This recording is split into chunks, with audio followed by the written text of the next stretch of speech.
Mark's nickname was Ross from Friends because the amount of weddings that he's had in his time. All it takes is one manufacturer to turn around and say, right, we are going to make this happen. What we're going to talk about today, really, because it's customer service at the biggest level. A massive increase this year in tool hire theft using drones. It's the only industry in the world. You ring up a contractor in the Yellow Pages and say, do you want to come and do my extension, mate? And you go, yeah, I'll be there Monday. Yeah, I've been engaged more times than a BT switchboard.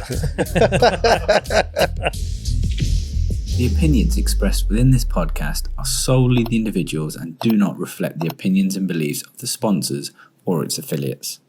Welcome back, guys. How you been doing, Mark? You know, I've been all right. Christmas rounds, coming up for Christmas. Getting ready for Christmas, yeah. She's been dragging me around the shops, Christmas shopping, I'm skinned already, mate, rather for in a month, you know what I mean? Mate. What about you, ready for Christmas, are you?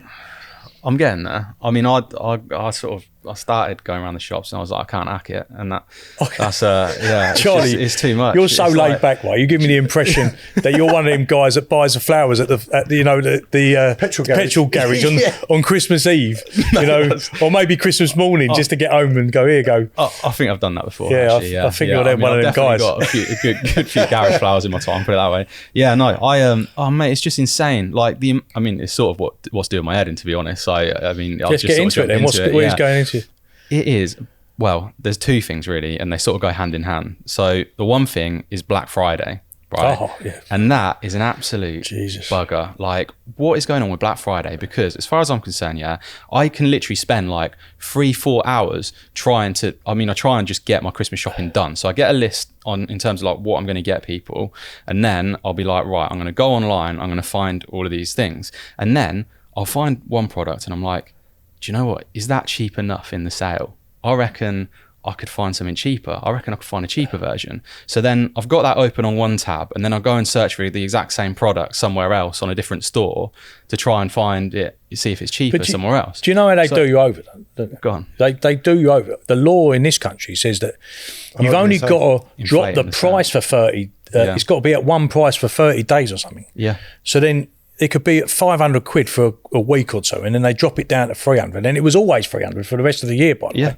Yeah. And then they're allowed to do that. I know, it's mental. And like, so I'm going from like shop to shop to shop online, trying to find which product's cheapest. And then I'm still sitting there thinking, nah, I'm not satisfied now. And then I leave it.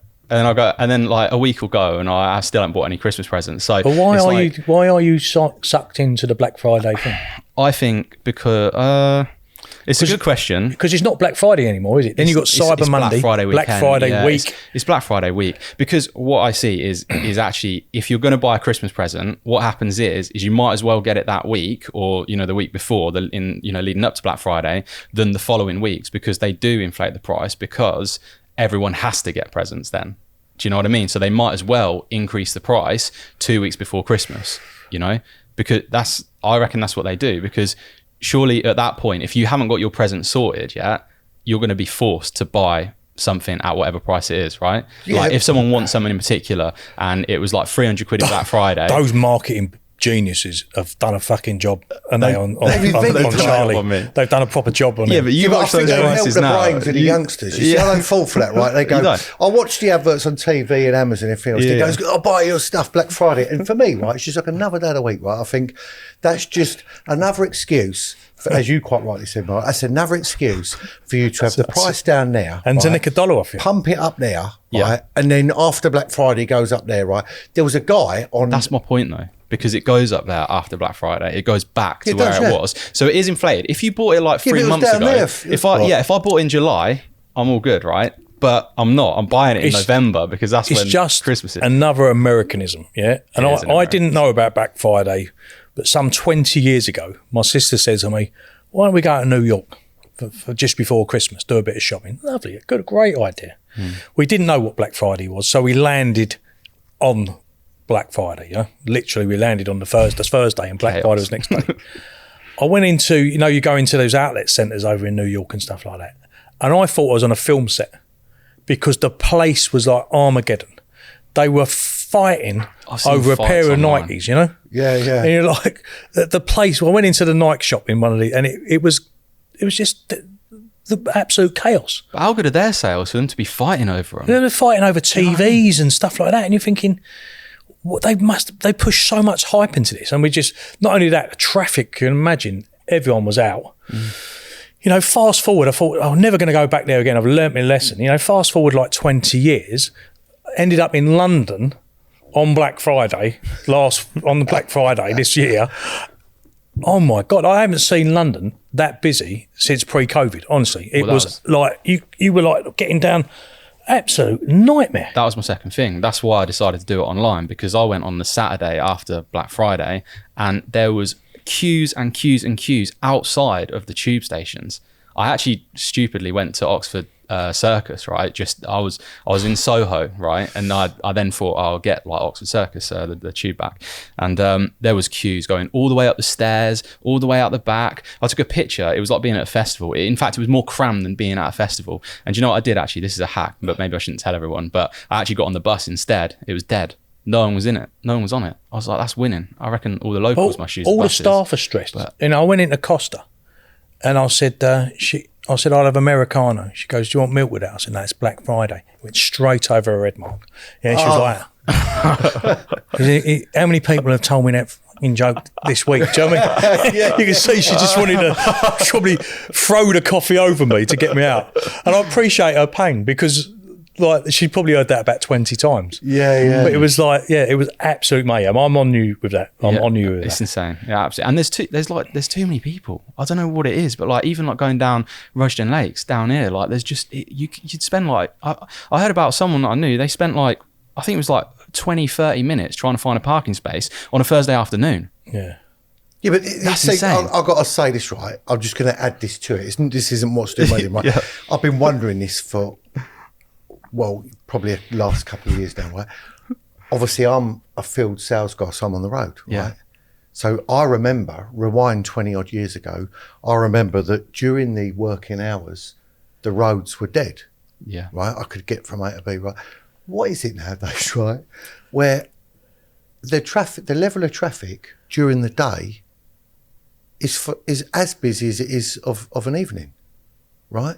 And if you go to charge your car. So yesterday I had to go to Ipswich, charge the car. It was about 12 o'clock. I thought, I'll go in the thing and get a coffee, right? There's people everywhere. And I think, how many people are not working? Yeah. And you could argue, say, it's Christmas, they got some days off. But this has been going on all year and all last year. I've been thinking, how many people are on the road going from A to B and all that? How many people are not working here? Do you get that? Do you think that or not? What? Because there's so many people in the daytime. Yeah. I think there's all these people that are supposedly working from home, Mark. You know? Yeah. They're not working from home, are they? They're using it as an excuse to go down Rushden Lakes and take the piss, to be honest with you. Yeah. But yeah, I mean, that Black Friday, what's really winding me up about that, you know, now you've got me on one, is that we've got it into our industry now. Every hire company's doing a Black Friday special, you know, get a week's hire free, or get a special bit to go with your machine for free, or, you know, pay half price for that. I mean, fucking hell, it's the middle of November. If you can't make money in the middle of November in hire on the build up to Christmas, you may as well just give up. Yeah. But everyone wants to give something away for free. It's a knock-on effect, because all it takes is one business to do it, isn't it? And then the next one But it's in America. We're becoming America, you know. What happened to Guy Fawkes? You know, there's no Guy Fawkes and penny for the guy no more, is there, Mark? You know, like we used to make, no. You know, it's Halloween. Yeah. Yeah, you that's know? massive now, isn't it? You know, and now it's Black Friday, you know. Jesus Christ. I remember making a costume out of a bin bag, and you had a little, and that was it, Halloween. And if you went in the shop, there might be you might have a little segment on a row with a £1 mask, and it was really crap as well, wasn't it? You know what I mean? Yeah. And that was it. But now they actually, and you threw it on the fire. Empty out a whole aisle to put Halloween in nowadays, don't they? And you're like, what's that all about? You go, I'm looking for some toilet roll. Sorry, mate, we're out, but we've got all this Halloween. You know? And then you've got to sit there all night trying to watch a film, and you've got to watch it in the dark. Otherwise, you're going to have 15 people knocking on your door every minute. Oh, you're one of them. You're one of them, mate. You're one of them. My kids are old and grown up, mate. And lucky enough, I think we missed they're that old that we probably missed Halloween a little bit. You know what I mean? It was more, you know, it was more fireworks. So you're in the dark. Huh? Did you get egged? No. You're in the dark with the doors shut, and when the doorbell goes, I bet even though they can't see, I bet you sink down in your chair a little bit. You know? Shh, stay quiet. Maybe I should dress up as a real, you know, open the door and scare the shit out of the children. Oh, I don't know if you need to dress up, Mark, to be fair. Probably you're right. You're probably right. Yeah, probably right. No, but yeah, I'm with you on that. Black Friday is like, what a nonsense. And people do not keep an eye. And it's only because I've been looking at one of these, you know, those remote control, robotic hoovers that wash the floor and do that. Yeah. And they're becoming a bit. And I've been looking at one, and obviously, you can get one from Temu, I think it is, for £35, right? So you know what's going to come for 35 quid. And then you got the real one, which is 799 quid, which is a Ninja one or whatever, yeah? And I'm thinking, well, I'm not going to pay for the 35 quid one. Although we did for the crack, thinking it would turn up, and it turned up like the size of a cup. Classic Temu. And it didn't have the docking station with it either. Yeah, so it's just complete rip off. But this is £799, and it's dropped a few times to £599, right? And then it stayed at £599. Then it went up to £799, and then they Black Friday'd it down to £599 again. I'm thinking, that's what I mean. We're getting turned over. You know, the rates ain't right here, are they? Surely just buy something because you. In a sale, I always think if it's time for your TV and it's broken, then that's a good time to get one. Yeah. But otherwise, it's going to be as cheap anywhere else. And I'm sure they have what we used to call the lost leaders in the hire industry, where you'd put something in really cheap to nick the work, and then the rest of it you'd get, wouldn't you? It's the same kind of thing, isn't it? It is, yeah. But I think what they're trying to do, if the card company, you know, the companies that sell cards like Clinton Cards, they've got a real challenge, because if you imagine you've got your cards at Christmas, your birthday cards, and what they rely on is an event. So they need First Holy Communion and all the rest of it, and they need Father's Day, Mother's Day. Well, who invented Valentine's Day? Do you think it was St. Valentine? Absolutely. I'd say it was St. Clinton Cards, wouldn't you? He's thinking, what do I do between Christmas and Easter? Yeah. I need something in between, don't I? So I'll pick up Valentine's Day. That's it, Valentine's Day. And then, as you say, then you've got Mother's Day, Father's Day, Grandfather's Day. You know, the card companies are like... They got Earth Day now and everything. Yeah, they have got Earth Day. You know, but I think they're... You can't sell cards for that, though. Surely it's a bit of a contradiction. Have you noticed a decline in the giving of the Christmas cards? That's where they are losing out. Years ago, everyone... I remember we'd have them... So what? It's a text now, isn't it? I've had a few funny ones over Christmas. You get a text now or WhatsApp, happy Christmas, happy birthday. Yeah. You know, it means, you know, how lazy is that? I'll agree with you. Yeah. You don't.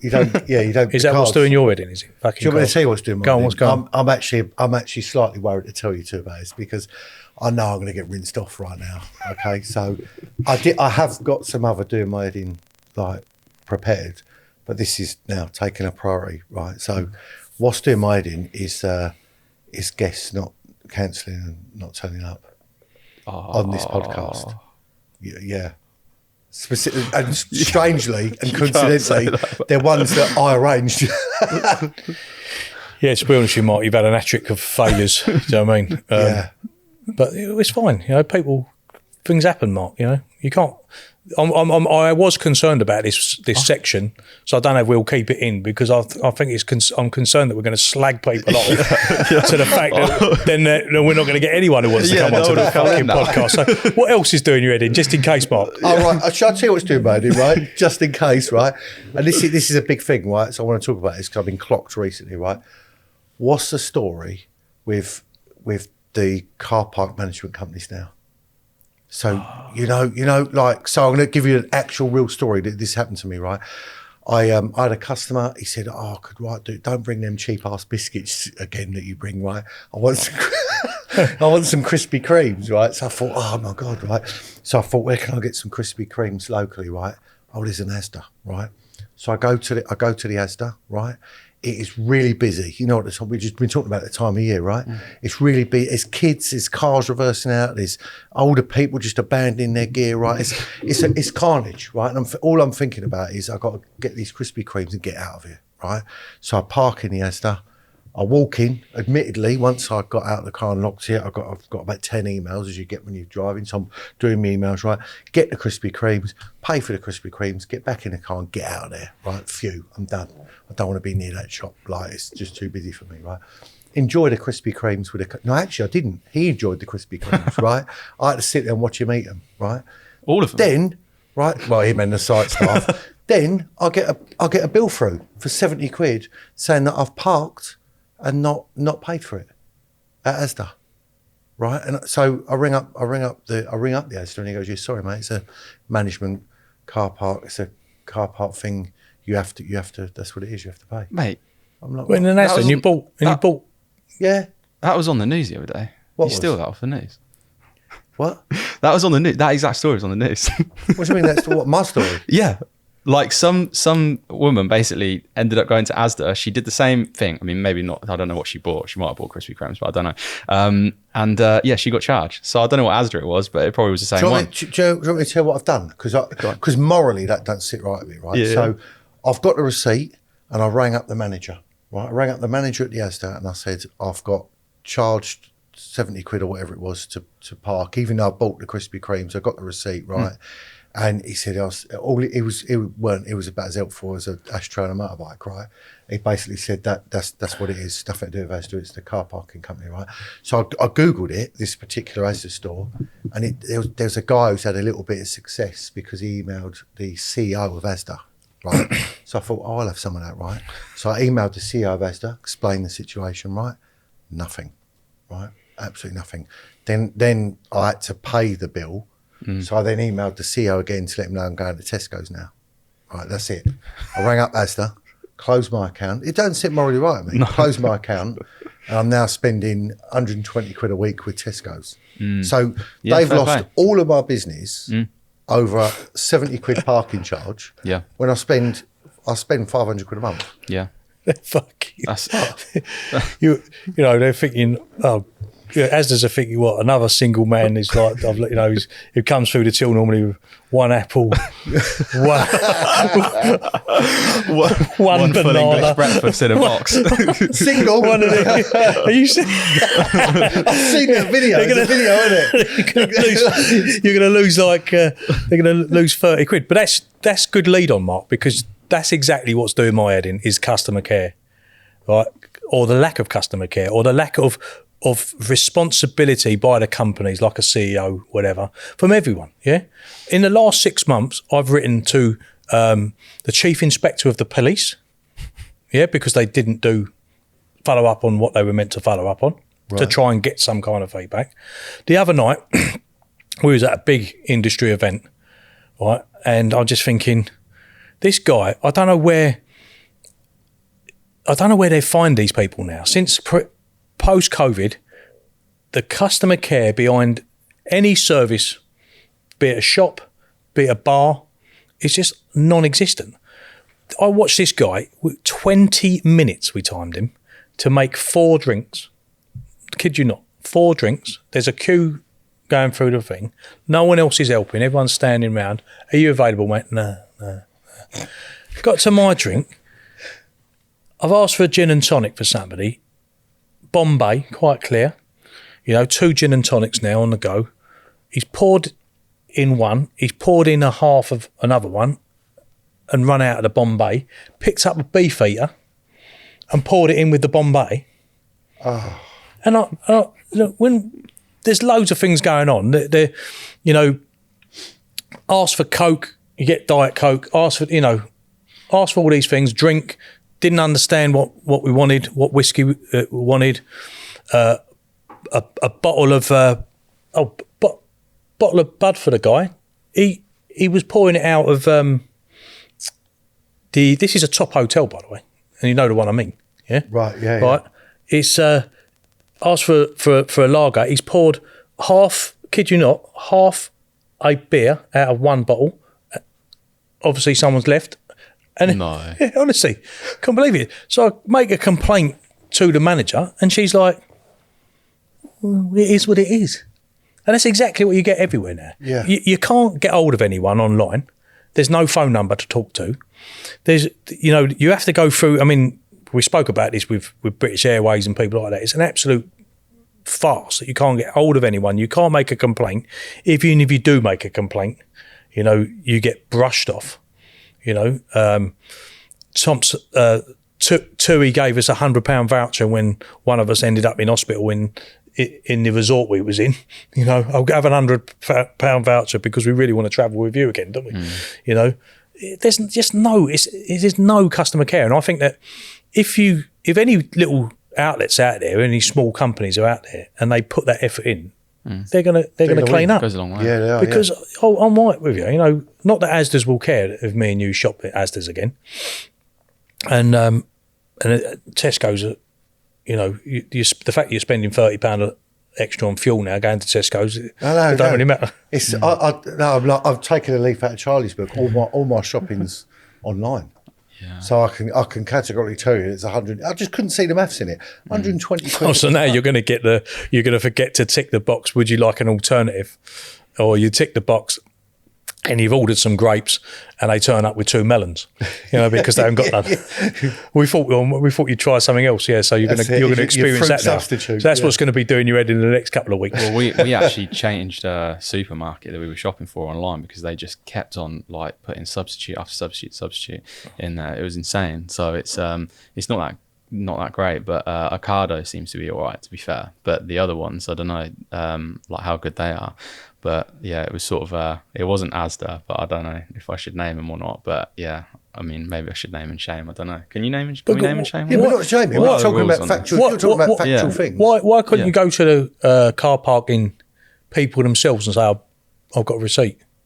Because I did. I spoke to the car parking people, and they said, "This is the thing, right? Where it's unfair, isn't it? Right?" They said they won't discuss over the phone. You have to make an official appeal, right? Yeah. The minute you do that, you lose your discounted fine. Yeah, don't you? Yeah. I've had it before. So I'm being blackmailed, basically. Yeah, illegal blackmail. Yeah, but you've got a legitimate receipt, though, is it? I've got a receipt. Yeah. But they're saying there's signs everywhere. There's no reason. But that's why I explained to you the story as it happened. Yeah. So what you got to pay do you have to pay like a little fee to go into Asda? You have to pay the fee to park there, yes. That's insane. That must be like one Now, what I will tell you is, I'm from Kent. This is in Surrey. I even said to the manager on the phone when I tried to query it, I said, I'm not from your area. Like, I don't, all my Asdas, I park, get out of the car, go and shop, get back in, job done, right? I've never known, this is the first time I've been to an Asda where you have to pay. I've heard like quite a few times where they are trying to like knuckle down on some of these companies that are doing this. Like they're trying to sort of stop them from doing it, but I don't know how far they're getting because I heard that like 3 years ago and they're still in full force. No, they sub it all out because what it is. It shouldn't be allowed. It shouldn't be allowed. Yeah, you just got to do what you're doing. You just use your feet and go somewhere else. I went to Milton Keynes train station last year and I needed to try and find somewhere to park. So I parked in like this little car park, had no one in it. I was like, oh, that's spot on. And so went in there and then I went to go and pay for my ticket. So I went up to the ticket machine, put in my money and it was out of order. So it weren't working, wouldn't give me a ticket. So I was there for like 5 minutes trying to work this thing out, trying to pay for it online. No signal in Milton Keynes because I have no idea why. And then I'm like, oh, stuff this. So I'll have to go somewhere else. So I drove out of there, went somewhere else and parked up. Anyway, 2 weeks later, I get a letter through the door saying that I owe like 75 quid for not paying my parking, even though I was there for 5 minutes.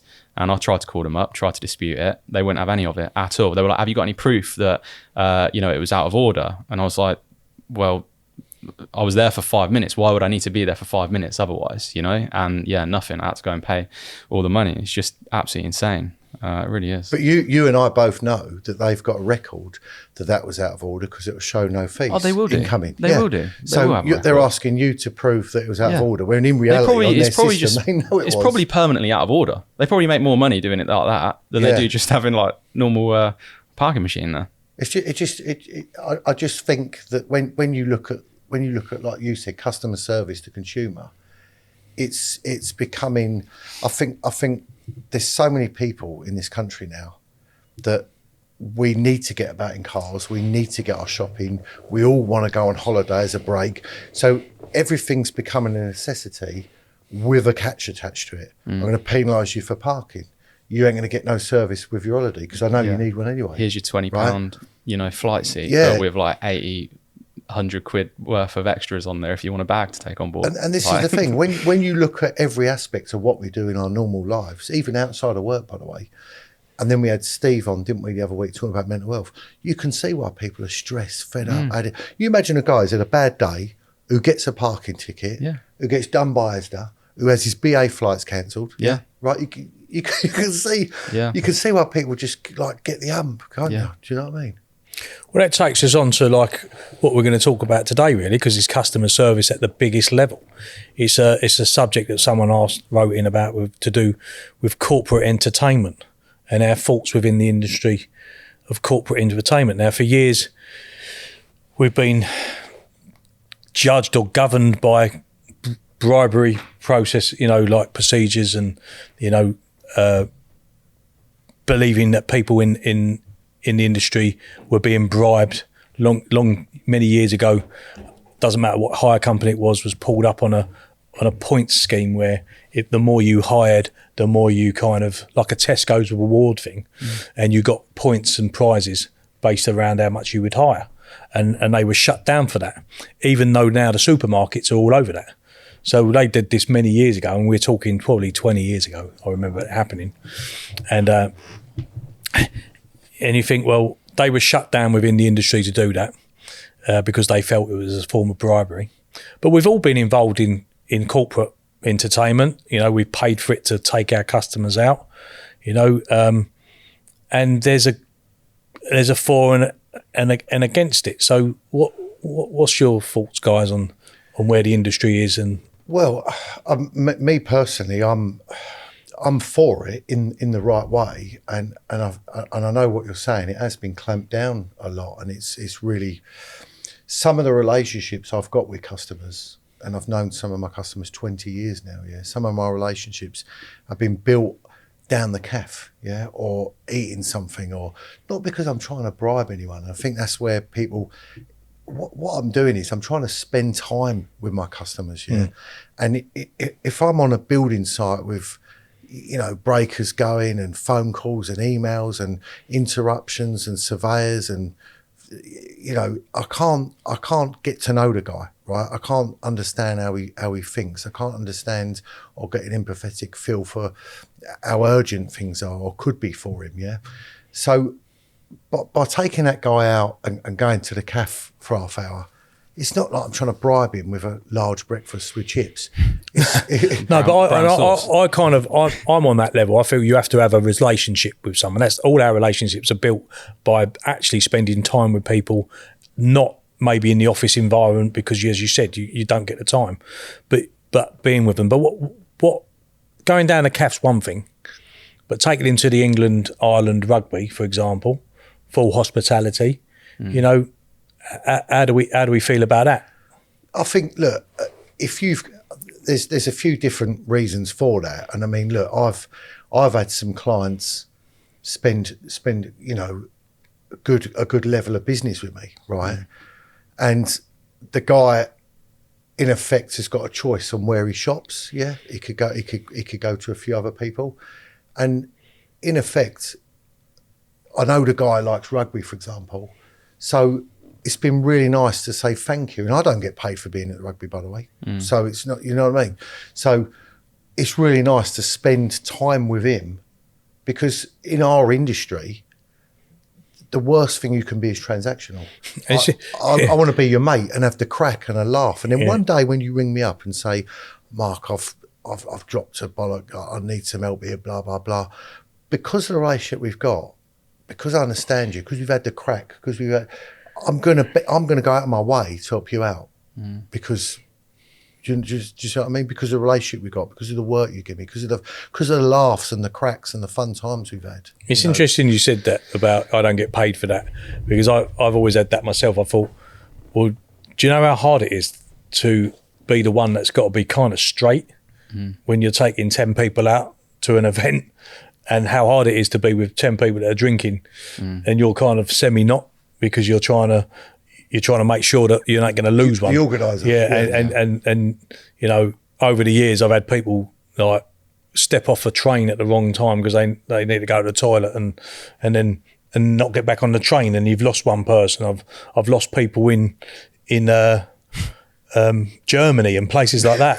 It's like, but I mean, God, I don't know if I should say this story, but I was with some of my biggest customers once, and I mean, how's this for your luck? Yeah, so you've finally got everybody to go to one of these big plant shows, and there's a plant show in Munich every 3 years called Bauma that listeners will know, and it's just been in Shanghai. So it goes Shanghai, I think, India, and then back to Germany, and it's probably one of the biggest plant shows you'll see. I mean, it dwarfs Plant Works and things like that, and Hillhead. And I managed to get what I call an A-list of guests together. Real big procurement guys, yeah, and then one up and coming company that nobody needs to know about, and everything's great. These are top procurement professionals, and then we've got this guy who's turned up, and all they want to do, as you like, they want to go down the strip bar, yeah. Strip bar, all the time, strip bar. So we're doing our work in the daytime, strip bar. So as you say, you've got to go along with the crowd, haven't you? So we find this strip bar. You just got it. Find this strip bar. Yeah, they had to pull me in there, Charlie. Yeah, I'll bet. And the guy was paying the girl with fake euros. What? Wow. Fake euros. So imagine I've got this A-lister group of professionals, you know, that I'm sure their wives don't want to know that they're in this strip bar in Germany. But one thing, I suppose, people, and I didn't know he had fake euros, by the way. You know, no one knew he had fake euros. The one thing you have to learn if you're a streetwise person is strippers in general will have a relationship with the police. Yeah, because of protection, because of the fact that they know who they are, probably because the police frequent these places more often than most, and there's a relationship. So within half an hour of him piling in his fake euros, we was all arrested. Really? Wow. And we was in a Munich jail for a few hours until we managed to work out what was going on, and he copped for it, and then we were let out. But imagine, I've got all my customers now, and we've all been arrested. Oh no! And he ended up having to get a massive fine. I think it cost him €6,000, and he was overnight to go to into the Munich magistrates or whatever it was called, and missed his flight. And of course, he had to pay another €600. Wow. So he paid for it in the end, but. Yeah, corporate entertainment. You've got to be careful, Mark. yeah. Well, fortunately, I don't have fake euros, and I don't seem to frequent the places you go to. It was the most surreal time, and you think to yourself, am I ever going to be able to work in this industry again? But luckily, like, people saw it in a funny side, and obviously that the last thing they wanted to do was advertise the fact that they were being nicked for an evening. You know, ring you home. You know. How's your evening? Oh, yeah, it's very uneventful. Yeah. Everything's fine. Just sitting here watching German Baywatch. Yeah. But German Baywatch, yeah. But yeah, so I don't know. It's I agree with you in that way. It's about relationship. It's about some people, you know, certain types of entertainment. I mean, there used to be a case of you would actually just give people, years ago, you just give people a couple of tickets to enjoy it with their family and things like that. Have you found it's got bigger and bigger, like more and more sort of I don't know if it's any bigger. I don't think it's any bigger, but I think some companies frown upon it. I remember the old AMEC. Remember them before they changed? Yeah. They had a system where they wanted any corporate entertainment, any going out for a breakfast, anything like that, a lunch, a dinner, they paid for with their supplier. That was quite a good concept in the way that they understood that you needed to build a relationship. So they understood that you might need time out of the office. And so they would take you for breakfast, which is a great concept. But But I don't know. What do you come across, John? I was going to ask, what are the actual rules now as well? Like, is there I think certain companies have certain rules. Yeah. And I think, and I understand why, because there could be people like taking the piss, couldn't there? That's why the rules have got to be there. Yeah. But I think the rules have clamped right down now, where I think they have. People can't. You can't do anything. Can't do anything. No. What I'm saying is, like we were just discussing about bad customer service. You imagine ringing someone that you've never met before, that you don't know, that you don't even know if you've got anything in common with them, and you're trying to place an order or resolve a query, or do you know what I mean? Like some of my customers can go to me, "Oh, come on, Mark, blah blah blah," and where we've got the history and the crack and the relationship, that's what helps resolve stuff, doesn't it? Yeah. When you're on the end, imagine you ringing your bank, you ain't got a clue there. I ain't really got a clue. You are, right? And you're trying to say, "Oh, look, you think you've charged me too much interest." A bit like the parking companies. Oh yeah, click the query button or send this or do. So. Yeah, you don't want it to become like that, do you? No, you don't. No. The industry's full of good relationships. There's always been good relationships. Like what it used to be like, and I can talk about the company because they're no longer here, Hewdens. But I remember I was responsible for all the hire within the, within the construction business that I worked for. And I remember him coming in and saying, "Look, I want a bit of your business. You're doing a bit, but I want your tool side." And there's a competition going on. And if you buy anything you hire today, I'm going to give you these raffle tickets, and you could win a holiday to Cancun. And I was like, "Mate, I don't want to hire anything. And if I do go down that road, then I'm down that road, aren't I? And he said, no, I don't think you understand. If you buy if you hire something today, you will win that competition." Because they were that desperate to get into our level of business, which was probably worth a couple of million a year on that kind of product. And I had to show him the door. And it was like, but that's a different level, isn't it? That's proper corruption, and that's why the bribery thing is. They're trying to say, "Look, I'm going to give you something." Whereas I think that taking someone who spent a bit of money with you to the rugby for a thank you or whatever, and being able to cement that relationship is a level playing field, because everyone's still doing that, really.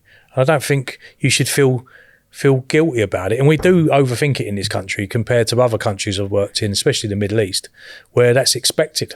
Yeah. Right, there's actually expected to carve up a bit of the deal. Yeah. Or they'll have it in cash. But those days needed to change. Cash on firm. People getting backhanders and bits like that. And I felt the industry has tidied itself up on that area. Yeah. But some of these big tool companies, they built their reputation on having a box at Chelsea, having a box at Man United, having this and bringing their customers in.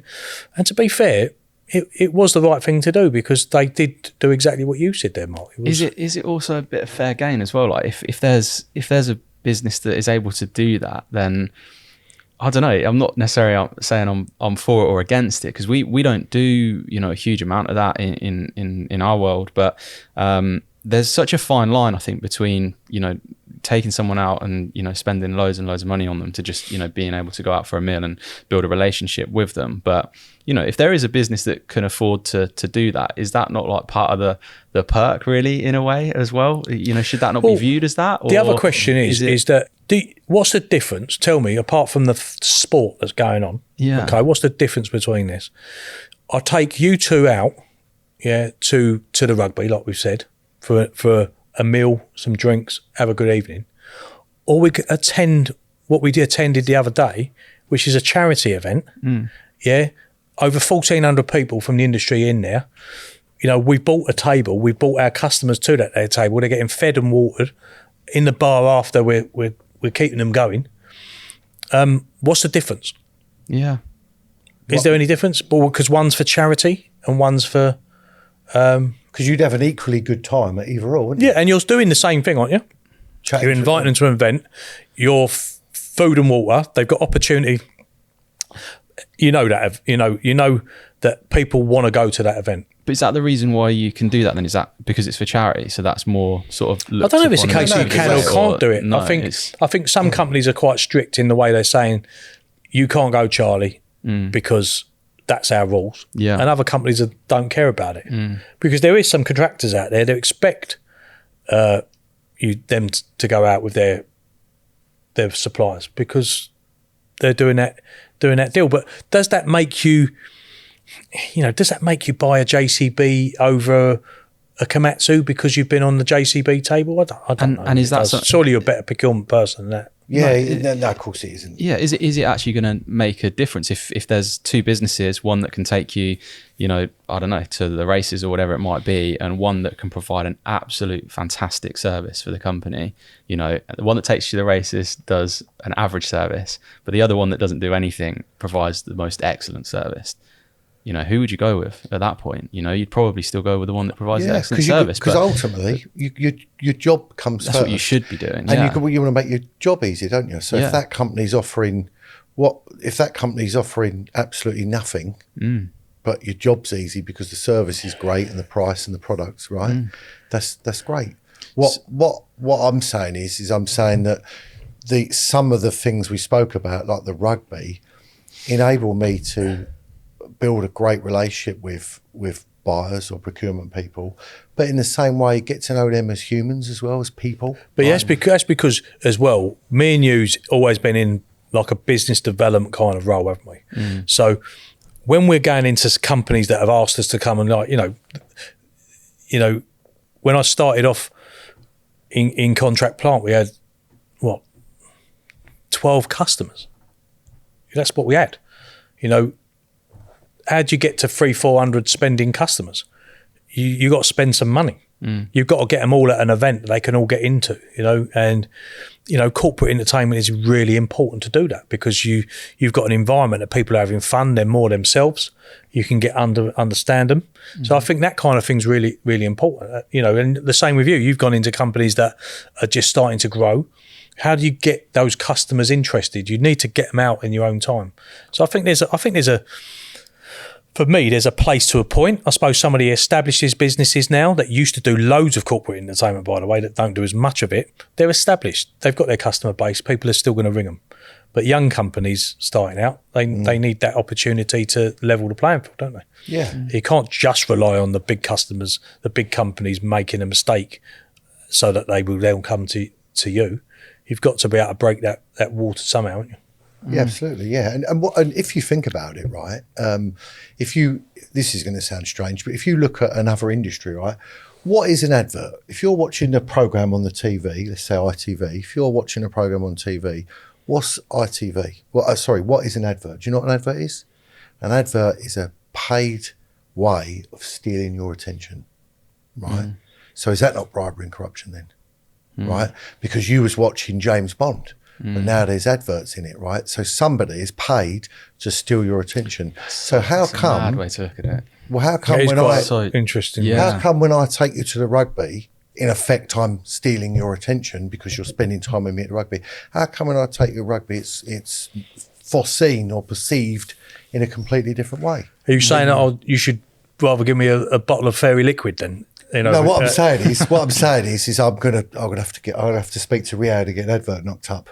put it on. What was it? Celebrity? What's the thing they're doing? Their jungle. Okay, so what's the acceptable level? What's acceptable and not acceptable for people in it? Where's the line between bribery and relationship building? The line has got to be greed, isn't it? So if a company's saying, let's spend some time together, let's play golf, let's go to the races, let's watch a rugby game, and there's obviously potentially a meal and a couple of drinks involved, that seems fair, doesn't it? You're spending some time with a customer. Yeah, because I take people over to different parts of the world, to factories, because I'm trying to sell them certain bits of equipment. Yeah, so surely you can't just take them over to the factory, walk them around, and then you've got to give them some kind of hospitality, haven't you? Yeah. I couldn't say come to the rugby and by the way, because by the way, there's no food and drinks because I didn't want to raise. I didn't want it to look even worse. Raise any suspicion. You know, so obviously you get a bit of food drink, but I think the word is what would you perceive as greedy? So, in answer to your question, Mark, if something's over the line, I think it's just the extravagance. That's what the person wrote in and said. The question was, he didn't want to say who they were. Was basically, I've been asked by a big customer who will potentially be a big customer to provide them as part of the deal a couple of season tickets. So that's bribery? Yeah, I don't. Yeah, that's not right. Yeah, because I think if a company, is offering to take you for a meal to thank you for that great work, or to take you away from your busy schedule and just spend some quiet time with your one-to-one talking about a deal, I get all of that. Maybe it's, and people do that in different ways, right? People do it on a golf course, people do it at an ice hockey game, people do it at rugby. I think when it's being dictated the other way around, give me a couple of season tickets and this, that, and the other. That's being used. It's being used to influence the decision as well. Yeah, 100%. But then, how far is the influence? Because I've got another story, and it doesn't matter about the companies, but I know a particular company that went over and looked at a factory, and then for some reason this factory allowed a competitor to pick them up from that factory to go to look at their factory. So this crowd had done this company had done their own thing to go and look at these two particular machines. Now, the competitor picked up these people in a couple of Rolls-Royce Phantoms. Now, showed them a bit of a luxury, took them to that, and I don't know what happened after that. But, you've gone from one extreme where they probably picked them up in a nice minibus, whatever, to drop them off and show them around the factory, doing the right thing. And then the next company comes along and upgrades it. But is that just fair game? Because you've given me the opportunity to do that, or is that bribery? And then what if the business owns some Rolls Royces? They could do, but and they probably have. They probably do own them. Yeah. We're talking about huge global businesses. But that was what we're saying here is it was the corporation's choice to provide the Rolls Royces. The customers didn't ask for that, did they? No, the customers didn't ask for that. Yeah. So is that fair game, is it? Like you think, that's good. Well, it's fair as in there's nothing wrong with it from a corporate point of view. From a moral point of view, you think, hold on, what's going on here? Do you know what I mean? Right? But I think it's also the situation that they're in, right? They're bringing these clients over for a reason, to buy something from them, or so you're going to wine and dine them, aren't you? You're going to. It's the context of the situation. If they were just going on a visit and they were just getting picked up by Rolls Royce, then I guess that's just normal, right? Not normal, but it might be normal for them. So, but if they're doing that to influence a decision, again, it's sort of morally that's probably where that line is. So inevitably, we have to stop for 5 minutes or so, and for our sponsors keep us going. So Par for one of their sponsors. I've worked with Par for a number of years, and as I've said before, I feel they've been a major part of our business growth strategy. One of the key things for me is obviously when you look at other businesses, they specialise in every sector. They don't have any.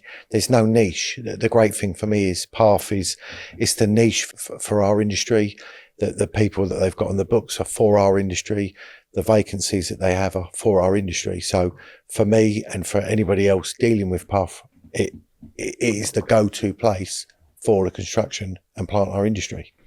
Absolutely. No, I appreciate the comments there, guys, and absolutely right. We that's our specialist. That's all we deal with. So we've been, established for the last 20 plus years, and ultimately we've got hundreds of clients that use us that keep coming back, and that's because we keep filling the roles. We've got a team of 13 people that are all very, very well trained and very, very knowledgeable in the industry, and ultimately, that's our bread and butter. That's what we do.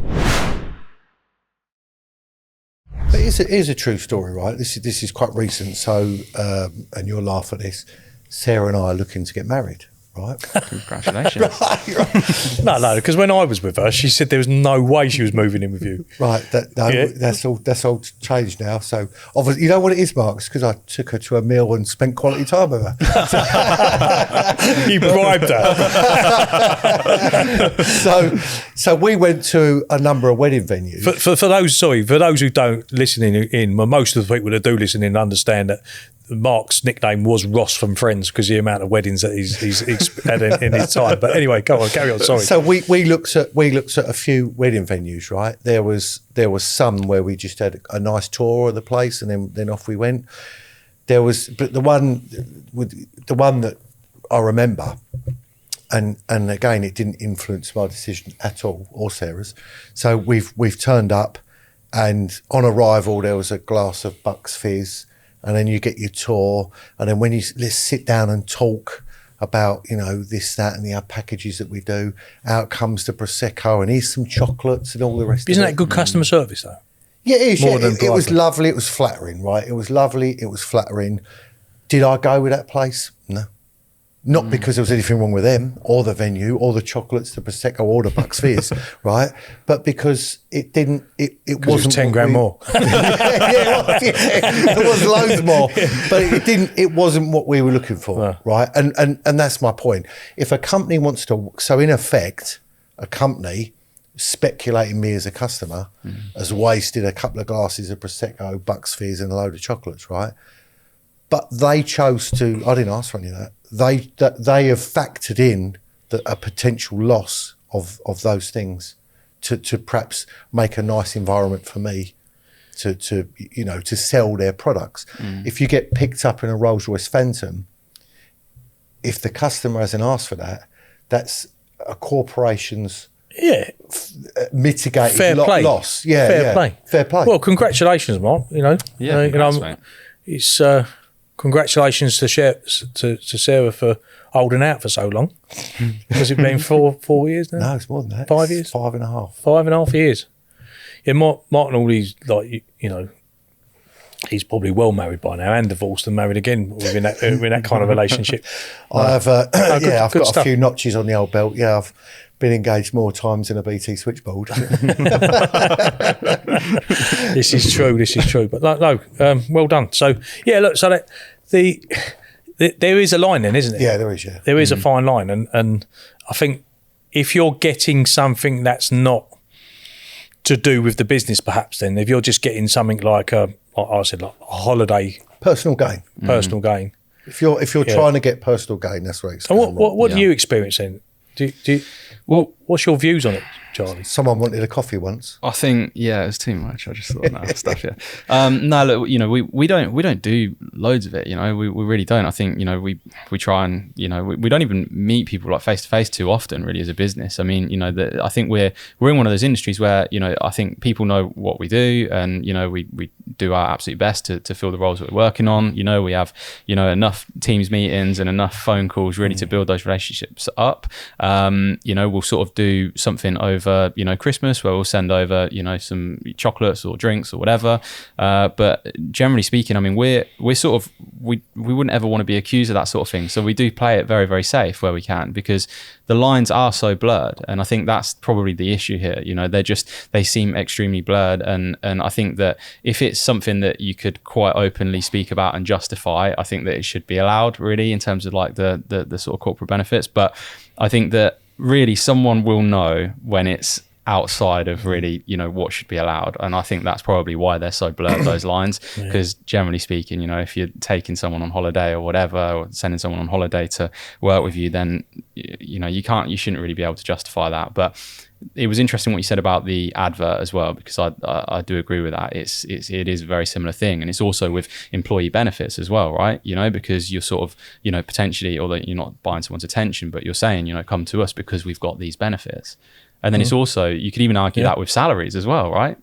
With people, surely it's a similar sort of thing, really. I suppose headhunting, isn't it? Well, I can concur with it. I mean, I've done business with Ian for many years, and I think I've had one bacon roll with him. Yeah, there you go. And I paid for that, by the way. Yeah. So I've had nothing. No, but you're right. You got to be careful. I suppose it's the business you're in. You got to be careful. I think so. I think you do. Yeah, I mean that's really where I sit with it. I think you just got to be careful, really. And that's really it. You know. I agree with that. Yeah.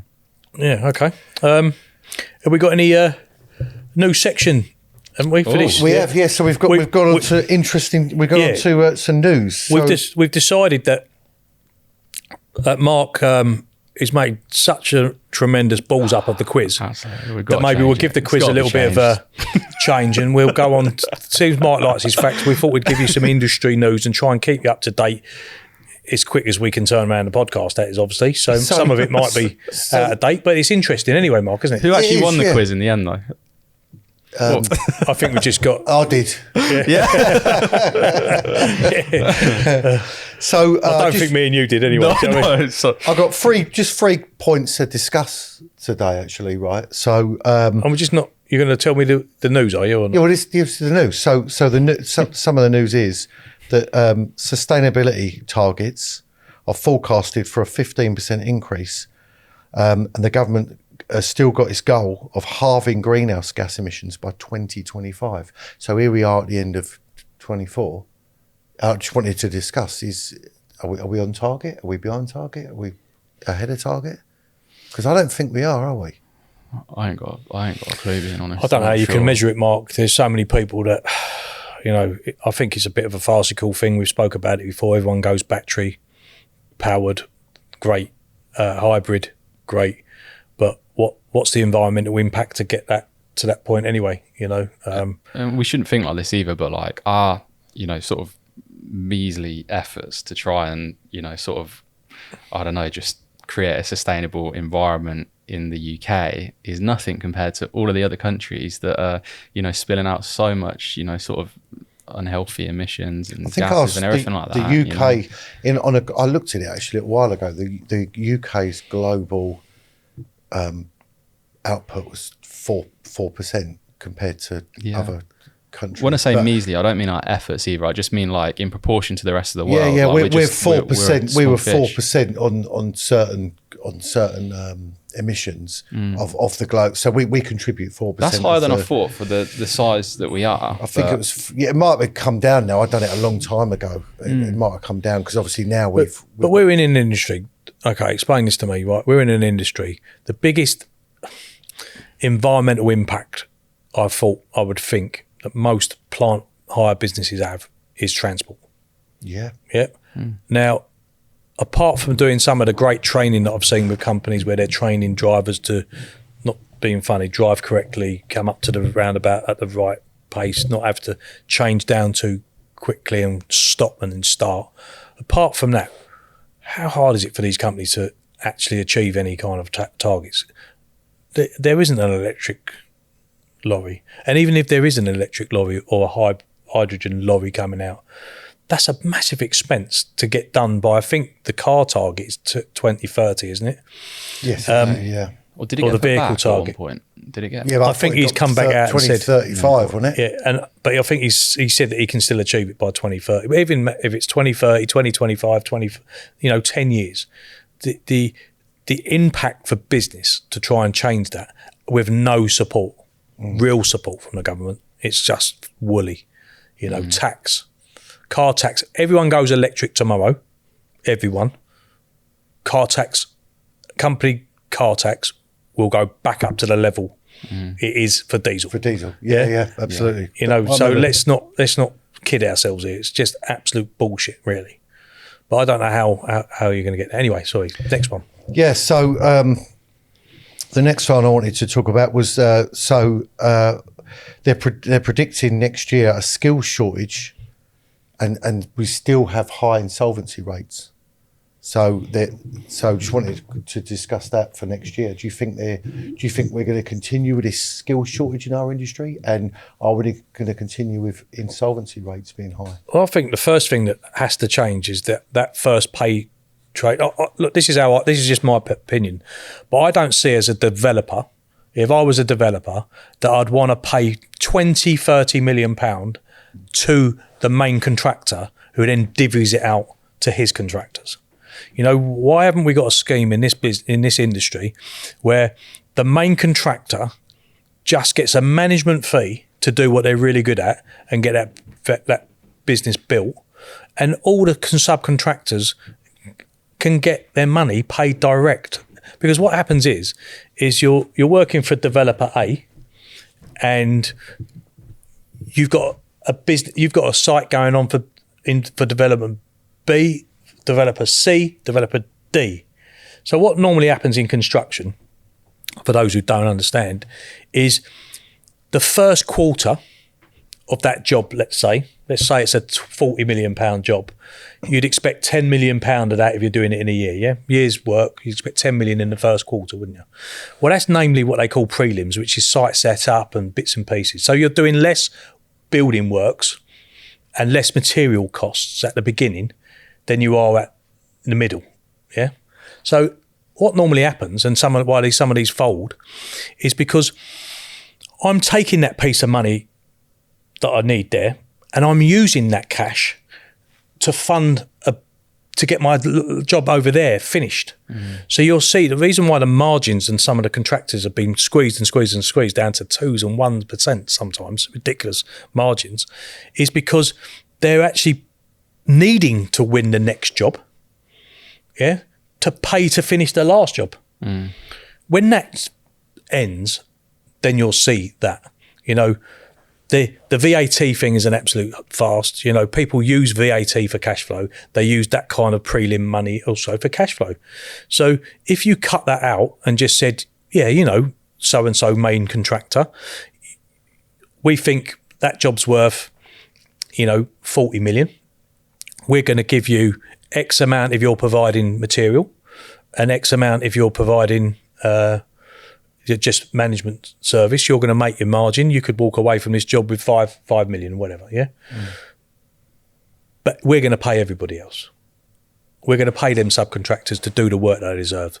Because halfway through, you know, the amount of main contractors, if you listen to subcontractors, if you listen to what Steve Kerslake was saying the other week, you know, these contractors sometimes don't even get paid. These one-man bands don't even get paid. Or they get sat down by the main contractor, and the main contractor says, well, look, we owe you 75 grand. It could take you a year to get your money, or I'll give you 35 and don't worry about the rest.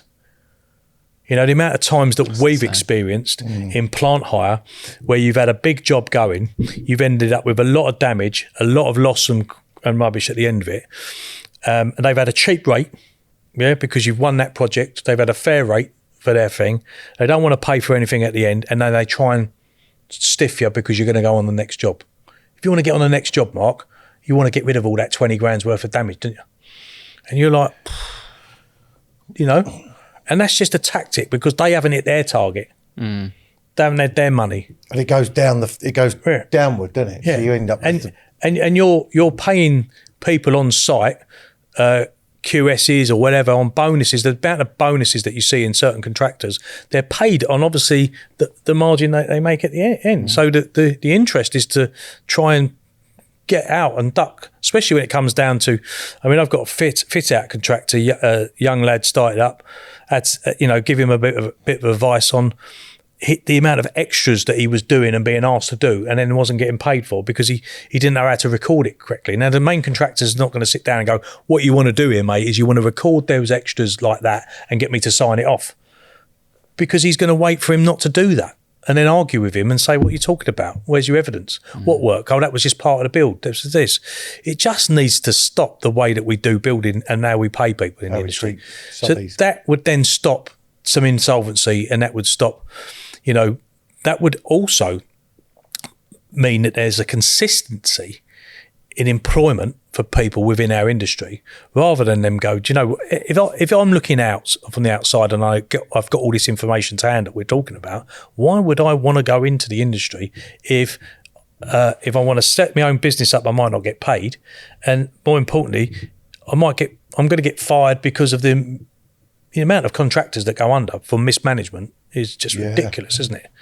You know, big time. And the amount of money they owe, and it takes literally, you don't know it's going to happen till the day it happens, do you? There's signs that people aren't getting paid, suppliers aren't getting paid, but that's our industry. You know, it's the only industry in the world that you can ring up a builder, your own self, like you, Charlie, with your bungalow. You know, you ring up a contractor in the Yellow Pages and say, do you want to come and do my extension, mate? And he go, yeah, I'll be there Monday. He don't know who you are. He ain't done a credit search on you. He might have asked for a bit of a deposit, but he's giving you tick straight away and expecting you to pay for it. Yeah. And everyone's, all the bottom people are funding everything above. Absolutely. And yeah, so skill shortage, sorry, banging away, you know, but skill shortage, you know, it's part of my passion, is all about, because we've got an inconsistency in what we feel that a skill shortage is. The big debate on LinkedIn at the moment is all around, you've seen it, different people talking about the CSCS cards, CPS, we spoke to Gavin about, you know, it's all over. People are really fed up. They're saying, and it's, you've got to have a minimum of this card, a card that has no relevance to what you're doing in the industry, but you've got to pay for it. You know, people, individuals going to work, I mean, ask yourself this question, yeah? What industry do you know, and you two work for you're not on the tools, we're not on the tools. So I want you to come and work for me, you two guys, you're head of recruitment and you're head of sales. But can you give me $5,000, please? Because I want to make sure that you've got the right credentials to be able to do your job. And that's what you're pushing on the labour force down in the industry. You've got people who are paying ridiculous amounts of money, and then you've got trainers that are going, right, I'm going to take advantage of that. Now I've got him through his red card or his first part or his green card to get him to the next level. I know you've got to have experience, mate, but do you know what? In a couple of weeks' time, we'll get you through. So we've made it an absolute farce. You know, the industry, if you look at what the construction industry scheme makes, I think it's turning around about a private little business. You know, I think someone put the company's house figures on there. It was about £8 or £9 million. Is it really? Just on producing a card machine. You know, and then someone comes out in the construction.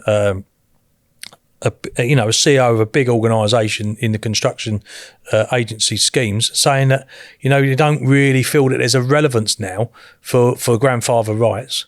So all the experience that Bob's had for 30 years don't count for nothing really, unless he's got one of these tickets. It's going to cost him $5,000. You know, the industry should pay for that. If they want a card scheme, they should pay for that. You know, I want to take you on, Mark. Oh, I can't. My card is out. But you're the person for me to run this site. Don't worry. You got to do your refresher. We're going to sort that out for you. It's part of the employment. It's part of the bribe, the perks. You know, the perks that we're talking about. Aren't we better off giving those operators, those labourers, all those hard-working tradespeople that make the industry what it is? Aren't we better off giving them that rather than what's it called, perk box, where they can get £15 off a fucking cinema ticket? Are you having a laugh? Yeah. Pay for my education, you know, or if everyone's paying in the levy, if everyone's doing that and everyone's paying for training and then trying to work out how they're going to get that money back and how they're going to do a different training course, why don't it just go into a pot where a man can walk off the street and go, look, I've got a red card. Here's my book for all my training that I've done, 300 hours. Can I just book myself in to do the blue? No problem. And that trainer gets paid out of that pot. Yeah. And that's what we've done. We've made it difficult, I think, and unattractive. And we've made it another person rich out of a scheme. You know, I agree with the competency part. I do. That you've got to prove competency for health and safety. You don't want anyone jumping in the machine or anyone doing whatever. But to be a labourer, I just got to go I've never been in the industry before, so I've got no experience at all. I just got to go and get me touch screen, CSC. It's got to cost me how much money, and I've got to pay to get into that industry. Now, you might argue, I don't know how you feel on training, that if you go to university, you've got to pay. But is that right? We never used to pay, by the way, in university. You used to make a choice. I think when you think about it, and it's an interesting topic, I think if you was to start with a company, we're talking about a labourer, right? If you was to start with a company, I think they should do a bit of a well-being kind of fitness assessment on you just to make sure you can be a labourer, by the way, and answer and fill out forms or whatever you got to do. But in reality, the company should then pay for you to do your card so that you can then go to work. It should just work like an apprenticeship type thing. Yeah. I mean, that's how it should be in my opinion. I mean, I think that would be the answer, really. There is a skill shortage. I think I read somewhere that it was like, I think they need like 250,000 additional workers by 2028, for labourers and operators, that sort of thing, which is massive, And I think that the easier they can make it, and also the probably like technology wise as well, the easier that people can find this job as an option and sign up to this job, then probably the more workers we're going to be able to get into the industry. And the first thing that's going to put anyone off is if you have to pay $5,000 or whatever it is for, we don't deal with operators and labourers necessarily, as you know, but if someone has to pay so much for to just get those blue cards, those red cards, etc., it's just going to be a complete switch off. I don't know anyone that's going to be leaving school and thinking, I'm going to try and get into that industry. What other industries like that? So we talked about a bit of a joke, not a joke, it was a proper serious thing, that McDonald's were number 36 on the list of people what they wanted to work for. Mm-hmm. So my 17-year-old or 18-year-old child can go, and that's a generic because but any one of our children can go into McDonald's and get like a management training.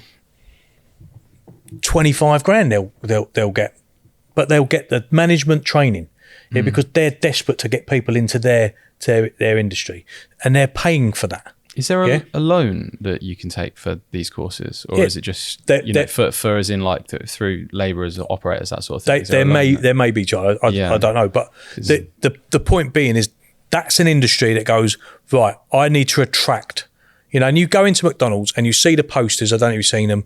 Join McDonald's. Talk about your career. Fast track to management. Become a franchisee in the future. Buy into our culture. Yeah, and then we're talking about perks and what we're trying to bring into the industry. Well, you don't get that in construction. Why aren't we doing what you said? Why aren't we bringing those people in? This is where you can get to. Yeah, this is where you can get to. Path, and you know what? I'm gonna back you. And the reason why they ain't is because it's cheaper to take people on self-employed and leave it all down to them. Well, that'll all have to change with the new employment rights bill, that's coming in. There's obviously lots of changes and stuff like that. I'll be honest with you, Charlie. I've been dealing with SE60, what was it called? All those self-employed scheme, the CI scheme now. For years. We've been told that everyone who's self-employed in construction will be have to be employed for the last 25 years. Yeah, and one of the reasons is that they're saying is because you got the right to be self-employed. So therefore, if I'm a plumber and I go and do some work in your house, you'd have to pay me PAYE, which is an absolute farcical load of bullshit. There is a line you can draw that a self-employed plumber can go out and work domestically and for a contractor, But the people, we're talking about the individual. It's forced self-employment. So therefore, everyone says, well, it's your cost as a self-employed person to then go and get your cards done. But if and they've got around some of it, labourers and bits and pieces. But I just think that it's nothing for the contractor. If they priced the job correctly, or they was really, really, if the whole of the organisation, every contractor in the UK was actually really interested in the skill shortage, they would get together and it would be resolved. Because we can resolve it between the three of us, can't we? Yeah. But, The other bit of news and a bit of a comedy side. Tool eye theft has gone up a lot. The comedy side is they're saying that drones this year's seen a massive increase in drones being used for tool eye theft. So in the back of my mind, I got a visualization of a drone nicking a disco or something and flying off. Flying breaker. But I haven't seen it myself, but I didn't know if you want to discuss that. So is that a thing you two have heard about? I mean, drones been used to nick tools? They've not even done Amazon delivery on drones yet, so I don't know how they're doing that. I mean, I was expecting Amazon Prime to be delivered by drone. That's what they said. Years ago, yeah. But they haven't even done that yet. They're doing it in some countries, aren't they? Is that? Are they? Yeah, they've tried it. Yeah. Is it in working? Dubai, they Do you know tried if it, didn't they? Do they? So. Yeah. I don't know if they can't do that. Well, okay, if they're starting to do it, fair enough. But how big do these drones need to be? I don't know. That's why I wanted Must have to be massive. I think they come in all different weights, and there's bigger and larger propellers, I'm assuming. But yeah, a massive increase this year in tool eye theft using drones. Yeah. So what do you do about that? I don't know. I mean, put them away. Put them in a box. Put a bit of fishnet up. Put them in a cabin. Yeah, or fishnet. Yeah, camo. I don't know. I think keep them in the shop. Tool eye theft has been something that's been around for a long time. Manufacturers. I remember one guy from Hilti created a thing that you needed to put a card in, and you had, therefore, if you didn't have the card or you didn't have the, you couldn't. Oh, you couldn't use the tool, and therefore, you'd have to go to a shop, and they would then know it was stolen because you'd report it stolen. Why has that never worked? Because these manufacturers want stuff. It's another sale, isn't it? Yeah, I suppose if a drone comes along and nicks your tool, you've got to go and buy another one. Yeah. So until the OEMs are held responsible, I mean, in my opinion, you've got technology out there that stops theft and technology out for everything, haven't you, nowadays? So if the technology is out there, they should be made to use a similar technology to protect the consumer. But that will never happen because they don't want it to happen. They don't want it to happen. I mean, machine thefts are probably down a little bit, bigger machine thefts, but look, the biggest theft of anything at the moment is Range Rovers. So what chance if Range Rover won't put nothing in place? What chance, Trouble is, that's having a knock-on effect as well, though. I don't know if we mentioned it before, but like the insurance for Range Rovers are like insane now. So people probably aren't going to buy a Range Rover because the insurance. Well, I mean, if you can afford a Range Rover, then you probably afford the insurance. My argument is that you've got what they call a ghost security system that you can put on these cars, which you could put on an excavator, by the way, and you have to put the paddle, and they're all different. You set it up how you want, like 2 lefts, 3 lefts, chuck, duck, duck. So when you get in there, unless you do that, you can't start the car. And I had one on mine. That's a good shout, yeah. But why aren't Range Rover, therefore, using that as a standard? That would stop the theft of the vehicle, wouldn't it? Yeah. So that, and those, you can see on CCTV footage is that people have captured people trying to nick their car. When they've had that system on there, they're trying to work out how to start it. They can't start it. So why can't you do that? The technology's there. But no one's going to come to the table because if you lose your excavator, if you lose your drill, you're going to have to buy another one. And who's paying for it? As you said, the insurance company's paying for it. Yeah. If you're lucky enough or can afford the bloody insurance in the first place. And then all the consumers pay for it because the insurance company put the premiums and then you just put your prices up. Yeah. So it's kind of one of them things that actually does my head in. It is because it's out there to resolve. We could resolve it. But we don't want to resolve it because don't talk about that because Jesus, it's hard enough to sell excavators at the moment as it is. Yeah, we'd lose. I wonder, here's an interesting one. I would love to see the figures on any given product. So we're just picking on excavators because you've suggested it. I wonder what the sales figures would be if you removed replacement losses. So if let's say you sell 1,000 excavators, I wonder how many of that 1,000 were to. So it might be like 20. 20 of those. So that's 20. I wonder what the sales generated as a result of replacing losses are That's what I'm saying. The thing is, all it takes is one manufacturer to turn around and say, right, we are going to make this happen. And then surely, we're going to put that ghost system in our excavators. And then surely everyone would want to buy from them because of that, if that demand's strong enough.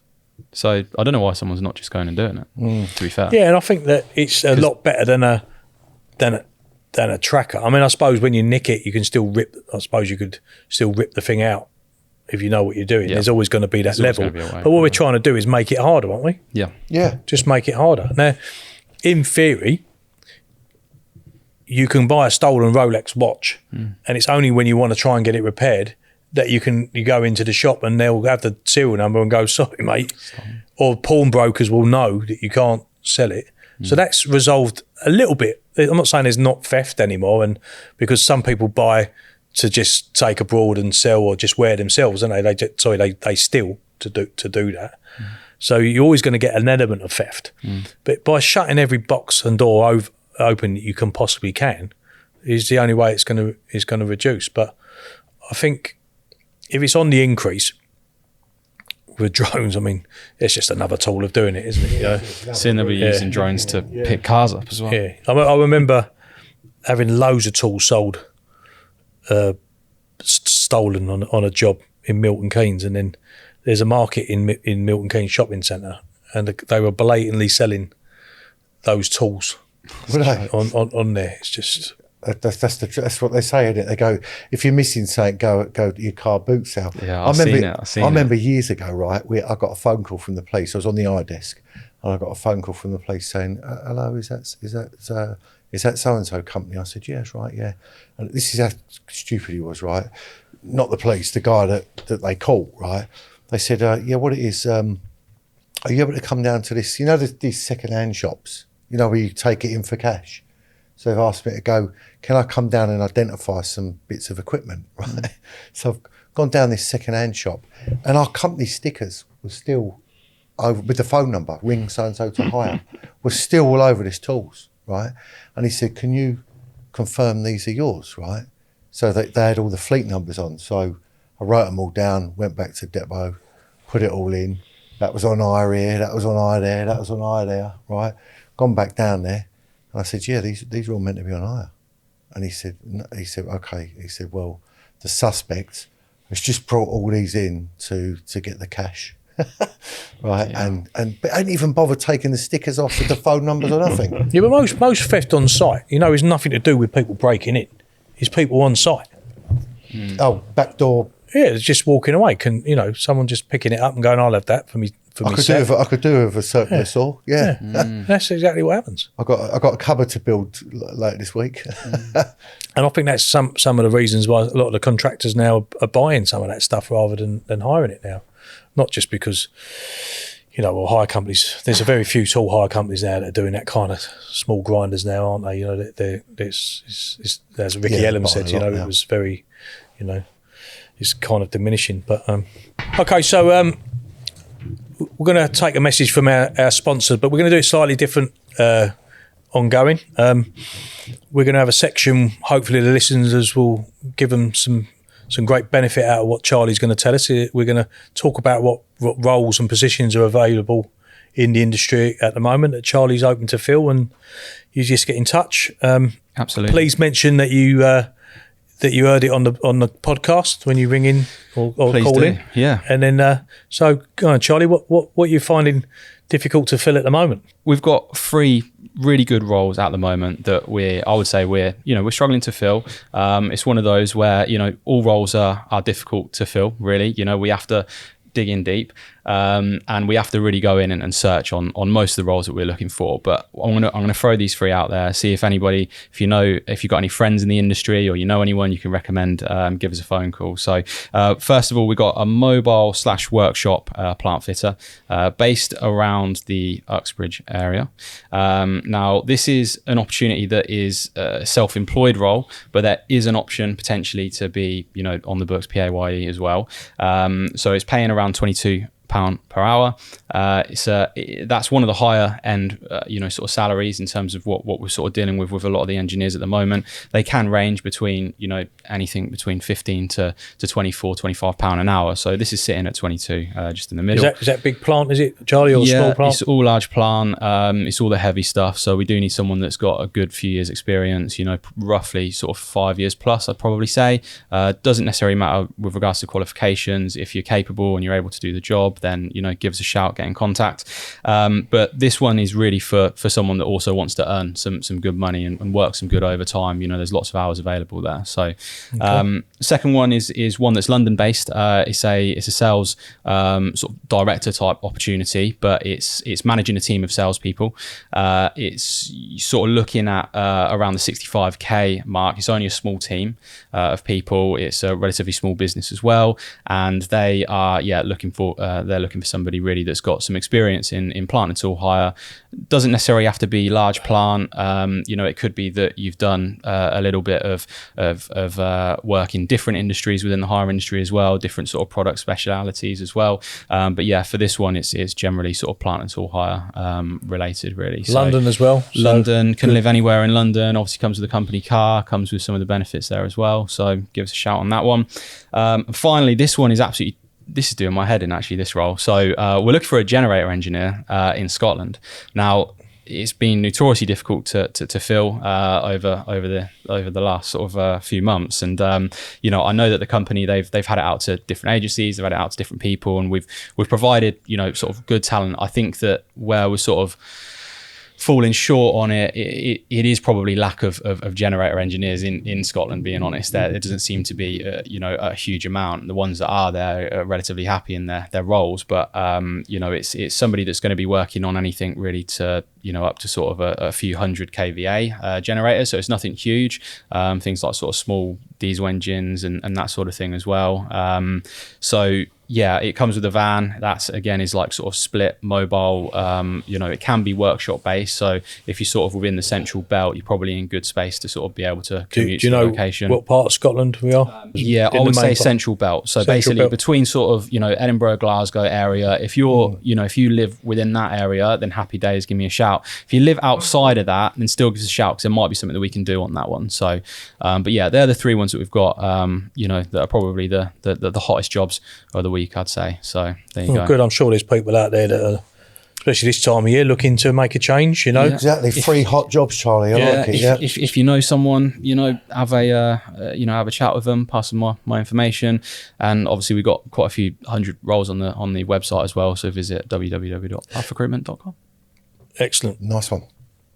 Okay. Well, thanks very much, guys, and we'll call that a bit of a wrap. Yeah, absolutely.